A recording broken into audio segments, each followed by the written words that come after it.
Hello guys, once again welcome back to my channel.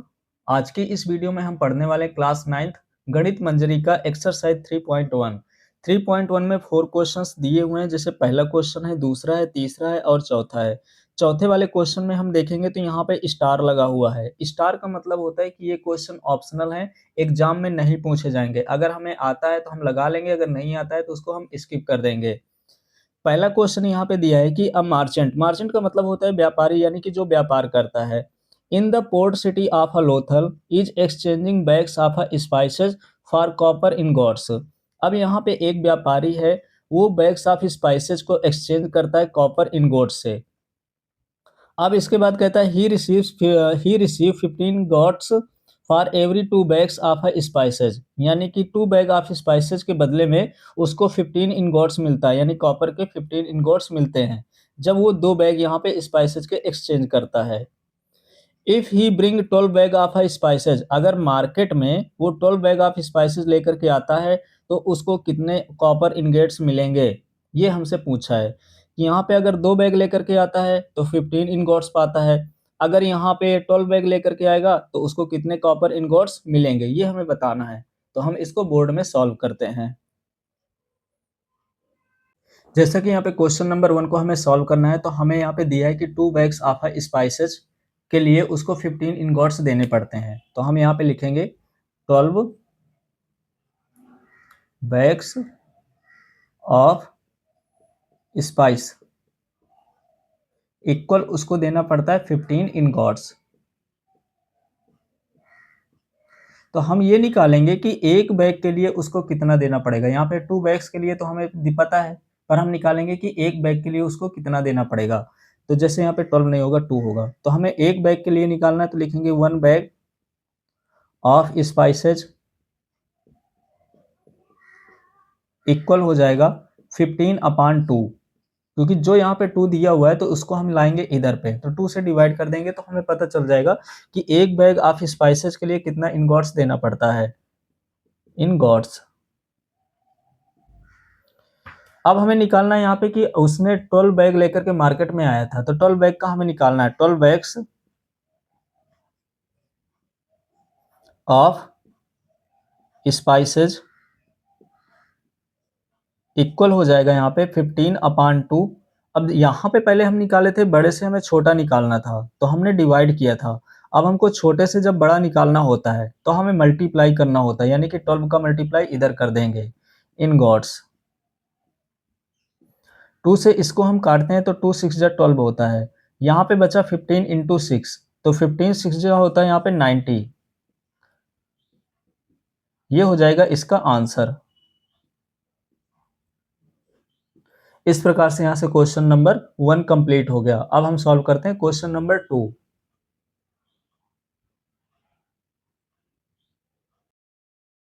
Question number 2 दिया है कि look at the sequence of numbers on one column of the Ishango bone. और यहाँ पे इसांगो bone जो यहाँ पे ऊपर दिया हुआ है, यहाँ पे ये इसांगो बोन है, ये इसांगो बोन है। इसमें पहले 11 लिखा है, 11 के बाद 13 है, 13 के बाद 17 है, 17 के बाद 19 लिखा हुआ है। तो इसमें लिखा है 11, 13, 17 और 19, इस तरह से नंबर लिखे हुए हैं। What do these numbers have in a common, तो इनमें से कॉमन क्या है ये हमें बताना है।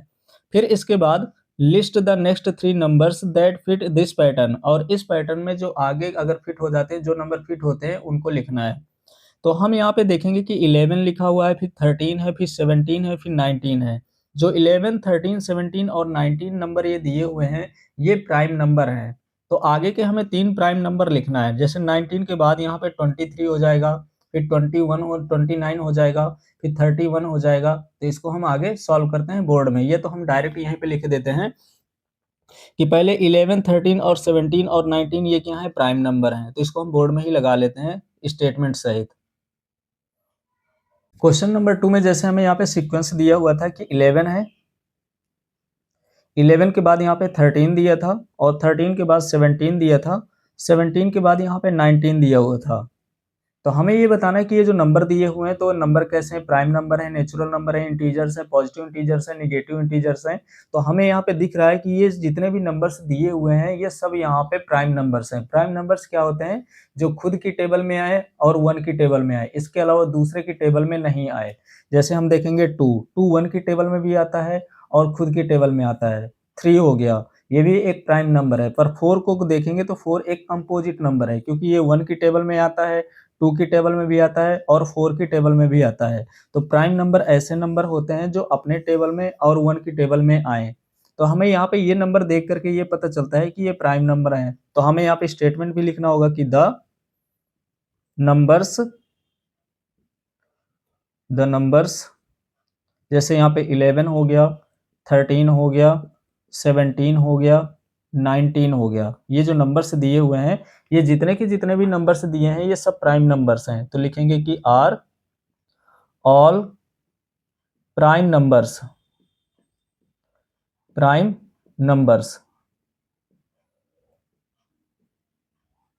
ये जितने के जितने भी नंबर दिए हुए हैं ये सब प्राइम नंबर्स हैं। अब इसके बाद हमें कह रहा है कि आगे के 3 नंबर और लिखना है इसी सीक्वेंस के। तो लिखेंगे कि नेक्स्ट 3 प्राइम नंबर्स आर, जैसे 19 के बाद यहाँ पे जो प्राइम नंबर अगला प्राइम नंबर होगा वो 23 होगा। 23 के बाद यहाँ पे हो जाएगा 29 और 29 के बाद यहाँ पे हो जाएगा 31। ये हो गया इसका आंसर। यह हम यहाँ पे लिख सकते हैं, यहाँ पे ये हो गया आंसर। ये सीक्वेंस के अगले 3 नंबर हो गए। तो यहाँ से क्वेश्चन नंबर 2 कंप्लीट हो गया। अब हम सॉल्व करते हैं क्वेश्चन नंबर 3।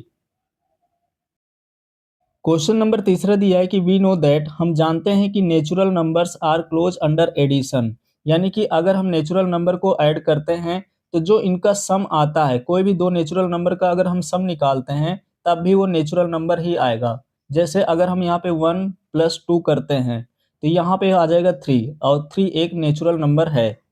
इसी तरह से आगे देखेंगे, are they close under subtraction, क्या ये इसी तरह से सब्ट्रैक्शन के रूल्स को भी फॉलो कर रहा है। अब इसके बाद पूछा है कि provide a couple of examples to justify your answer. और फिर हमें यहाँ पे कुछ एग्जांपल्स देने हैं अपने आंसर को जस्टिफाई करने के लिए। अगर यस होता है, सब्ट्रैक्शन में भी यही रूल्स फॉलो होता है कि सब्ट्रैक्शन करेंगे तब भी नेचुरल नंबर आया है, तब भी उसका हमें एग्जाम्पल देना होगा। तो इसको भी हम बोर्ड में सॉल्व करते हैं। तो क्वेश्चन नंबर में ये दिया था कि जैसे अगर हम पॉजिटिव नंबर को पॉजिटिव नंबर के साथ ऐड करते हैं तो हमेशा वो एक नेचुरल नंबर आता है। जैसे यहाँ पे कोई भी दो नेचुरल नंबर को हम ऐड करते हैं, जैसे 1 भी एक नेचुरल नंबर है, 2 भी एक नेचुरल नंबर है। दोनों को अगर हम ऐड करते हैं तो यहाँ पे जो वैल्यू आएगी वो भी यहाँ पे नेचुरल नंबर ही आएगी। तो कह रहा है क्या ये सब्ट्रैक्शन में लागू होता है कि नहीं होता है। जैसे यहाँ पे मैंने यही नंबर ले लिया 1 और यहाँ पे प्लस की जगह मुझे माइनस करना है और 2 करेंगे, तो 1 में से जब -2 करेंगे तो यहाँ पे आंसर हो जाएगा इसका -1। ये नेचुरल नंबर नहीं है, ये नेगेटिव इंटीजर है। तो ये वाली जो रूल्स है सब्ट्रैक्शन में लागू नहीं होता है, पॉजिटिव वाले बस में लागू होता है कि अगर हम कोई भी दो नेचुरल नंबर को हम ऐड करते हैं, जैसे 2 + 5 करते हैं तो यहाँ पे आ जाएगा 7। 7 भी एक नेचुरल नंबर है, 2 भी एक नेचुरल नंबर है और 5 भी एक नेचुरल नंबर है। अगर हम 2 + 5 करते हैं तो 7 आता है, पर जैसे ही हम यहाँ पे इसको सब्ट्रैक्ट करते हैं दोनों नेचुरल नंबर को, यानी 2 - 5 करते हैं, तो यहाँ पे माइनस का 5 है और ये प्लस का 2 है, तो सब्ट्रैक्ट करेंगे तो ये माइनस का 3 आ जाएगा। माइनस का 3 जो है वो नेचुरल नंबर नहीं है, ये है एक नेगेटिव इंटीजर। तो इस प्रकार से सब्ट्रैक्शन वाले रूल्स में नहीं लागू होता है। तो हमें यहाँ पे स्टेटमेंट लिखना होगा। तो यहाँ पे हम लिखेंगे आंसर डाल करके या सॉल्व करके यहाँ पे नो, और इसका हम कारण लिख देंगे। नो का मतलब होता है नहीं, क्योंकि हमसे पूछा गया था यहाँ पे। तो यहाँ पे लिखेंगे नेचुरल नंबर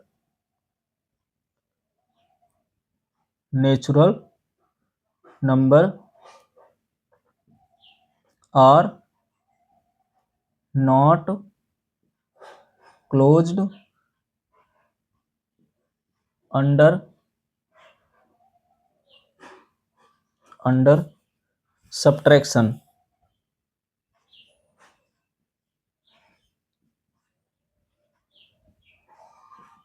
अंडर सब्ट्रैक्शन इसके कुछ एग्जांपल्स भी दे देते हैं, जैसे हमने यहाँ पे अभी एग्जांपल्स लिखा था 2 + 5 का, तो 2 + 5 इक्वल होता है 7, और जैसे हम यहाँ पे 2 - 5 करेंगे तो यहाँ पे हो जाएगा -3। एग्जांपल भी लिख देंगे। इसी तरह से एक और एग्जांपल ले लेते हैं, जैसे 7 + 9 कर देते हैं, तो 7 और 9 को ऐड करते हैं तो ये प्लस का 16 आता है, ये भी नेचुरल नंबर है। 7 को जैसे ही हम 9 के साथ सब्ट्रैक्ट करते हैं तो यहाँ पे आएगा -2, ये नेचुरल नंबर नहीं है। यहाँ से क्वेश्चन नंबर 3 कंप्लीट हो गया। अब हम सॉल्व करते हैं क्वेश्चन नंबर 4। क्वेश्चन नंबर 4 दिया हुआ है, स्टार वाला क्वेश्चन है, यानी कि ऑप्शनल क्वेश्चन है, एग्जाम में नहीं पूछा जाएगा। फिर भी यहाँ पे लिखा हुआ है कि ancient Indians used the joint of their fingers to count, यानी काउंट करने के लिए यहाँ पे जो एंशिएंट इंडियंस थे, जो प्राचीन भारतीय थे, तो अपने हाथ के जो जॉइंट होते हैं उनका यूज करते थे। प्रैक्टिस स्टिल सीन टुडे, और आज भी यही सब चीजें देखी जाती हैं। ईच फिंगर है 3 जॉइंट्स, हर एक फिंगर में 3 जॉइंट्स होते हैं। And thumb is use to count them, और थंब का यूज यहाँ पे काउंट करने में किया जाता है। How many can you count on one hand, यानी एक हैंड में आप कितना काउंट कर सकते हैं। इसके अलावा कह रहा है कि how does this relate to the ancient base 12 counting system, और ये किस तरह से बेस 12 काउंटिंग सिस्टम में रिलेट करता है। तो इसको भी हम बोर्ड में सॉल्व करते हैं। जैसे कि क्वेश्चन नंबर 4 में कहा गया था कि एंशियंट जो इंडियन थे तो अपने फिंगर का यूज करते थे, और हर एक फिंगर में 3 जॉइंट्स होते हैं, जैसे 1 2 3, और यहाँ पे अंगूठे का यूज करते थे काउंट करने के लिए, जैसे 1 2 3 4 5 6 7 8 9 12 11 12। तो टोटल जो फिंगर में जॉइंट्स होते हैं वो 12 होते हैं। एक में देखेंगे तो 1 2 3 यानी 3 जॉइंट्स होते हैं, और हमारे पास 4 फिंगर्स होती हैं अगर हम यहाँ पे थंब को एक्सक्लूड कर दें, यानी कि निकाल दें, तो 1 2 3 4 4 फिंगर्स होती हैं। हर एक फिंगर में 3 जॉइंट्स होते हैं, 1 2 3। तो 4 फिंगर्स में हम देखेंगे तो 3 4 जा होता है 12। तो इसको हमें स्टेटमेंट में लिखना है, तो हम लिखेंगे कि ईच फिंगर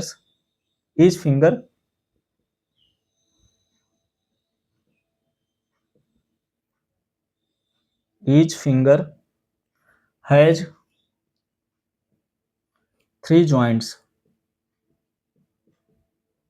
हर एक फिंगर में 3 जॉइंट्स होते हैं। अब इसके बाद हमें लिखना है कि नंबर ऑफ फिंगर्स, अगर हम देखते हैं नंबर ऑफ फिंगर्स, यहाँ पे फिंगर की स्पेलिंग ये गलत है, FINGURE। इसके बाद यहाँ पे नंबर ऑफ फिंगर्स लिखेंगे, तो यहाँ पे नंबर ऑफ फिंगर्स जो होते हैं हैंड में 4 होते हैं। अब हमें टोटल नंबर ऑफ जॉइंट्स निकालना है, तो हम यहाँ पे लिखेंगे टोटल जॉइंट या नंबर ऑफ जॉइंट्स, या टोटल हम लिख देते हैं टोटल जॉइंट्स।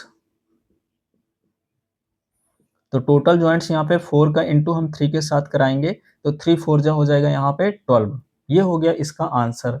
इसके लास्ट में भी पूछा था, तो हमें यहाँ पे उसके लास्ट के लिए जो पूछा गया था, तो उसके लिए यहाँ पे आंसर लिखना होगा, स्टेटमेंट बस लिख देंगे कि कह रहा था क्वेश्चन में कि how does this relate to the ancient base 12 counting system, यानी कि यहाँ पे जो नंबर दिए हुए हैं तो बेस 12 काउंटिंग सिस्टम से किस प्रकार से संबंधित है। तो हमें एक स्टेटमेंट बस लिख देना है, तो यहाँ पे लिख देना है कि so we can count up to using one hand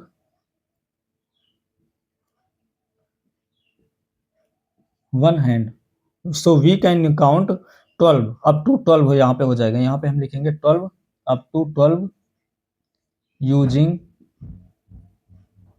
यहाँ पे वन हैंड, यानी वन हैंड का हम यूज करके ज्यादा से ज्यादा यहाँ पे 12 तक काउंट कर सकते हैं। तो यहाँ से क्वेश्चन नंबर जो 4 था वो कंप्लीट हो गया। यहाँ से एक्सरसाइज 3.1 कंप्लीट हो गया, और जो एक्सरसाइज 3.2 की लिंक है वो डिस्क्रिप्शन बॉक्स में मिल जाएगी।